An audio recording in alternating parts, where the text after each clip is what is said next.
Bonjour et bienvenue à tous. Aujourd'hui, nous plongeons dans le monde de la finance décentralisée avec un projet qui fait beaucoup parler de lui, Maple, MPL.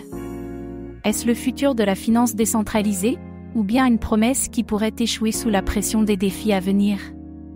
Maple se positionne comme une plateforme de prêts et d'emprunts décentralisés, mais dans un écosystème saturé de projets similaires.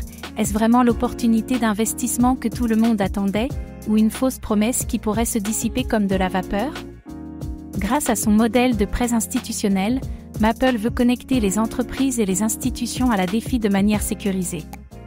Mais à l'heure où la réglementation s'intensifie, qu'est-ce qui se cache derrière cette solution? Est-ce une plateforme qui peut vraiment réussir, ou un projet trop ambitieux pour résister à la pression du marché? Comme toujours, faites vos propres recherches avant d'investir. Dans cette vidéo, nous allons explorer comment Maple réinvente la finance décentralisée et quels sont ses avantages par rapport à d'autres plateformes. Les risques cachés derrière ce modèle innovant de prêt décentralisé. Maple, une plateforme qui pourrait dominer la DeFi ou un projet trop fragile face aux obstacles qui l'attendent? Pourquoi tout le monde n'en parle pas encore et pourquoi certains experts restent prudents? Préparez-vous à découvrir les coulisses de Maple et pourquoi ce projet pourrait bouleverser les codes de la DeFi ou s'effondrer sous la pression du marché. Maple n'est pas simplement une autre plateforme de prêt dans la DeFi. Son objectif est de réinventer la manière dont les entreprises peuvent emprunter et prêter des fonds de manière décentralisée, en créant un espace sécurisé pour les institutions. Mais ce modèle est-il viable à long terme dans un marché aussi volatile et compétitif? Pourquoi les grandes entreprises et institutions devraient-elles adopter Maple alors qu'il existe déjà des plateformes décentralisées de prêts comme Aave ou Compound? Et surtout, qu'est-ce qui fait que Maple pourrait sortir du lot? Maple vise à créer une connexion fluide entre les institutions traditionnelles et la finance décentralisée. Mais cette idée d'une DeFi institutionnelle peut-elle vraiment fonctionner dans un monde où la réglementation et la sécurité sont primordiales? Maple, le chaînon manquant pour relier la finance traditionnelle à la DeFi ou un rêve irréaliste face aux enjeux réglementaires? Maple est-il prêt pour les défis réglementaires à venir? Les autorités mondiales sont de plus en plus vigilantes sur les plateformes DeFi. Si Maple devient un acteur majeur, comment va-t-il naviguer dans cet environnement incertain? La plateforme sera-t-elle capable de résister à la pression des régulations sans compromettre sa décentralisation?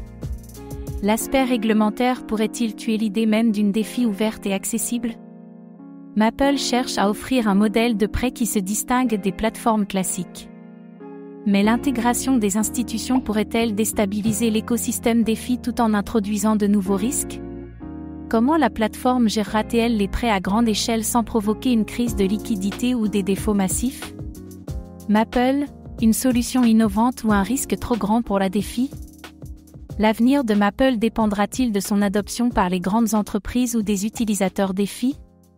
Si Maple parvient à attirer des institutions traditionnelles, cela pourrait créer un afflux de liquidités. Mais qu'en est-il des utilisateurs traditionnels de DeFi qui restent attachés à la décentralisation totale?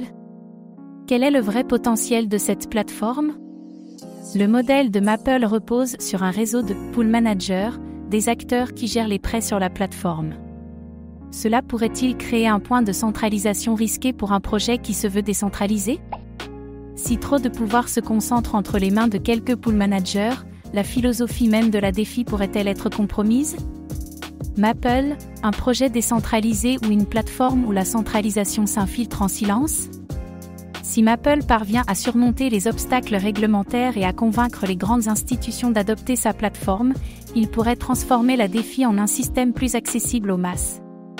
Mais cette transformation est-elle viable à long terme? Maple est loin d'être le seul acteur à vouloir s'imposer dans la finance décentralisée.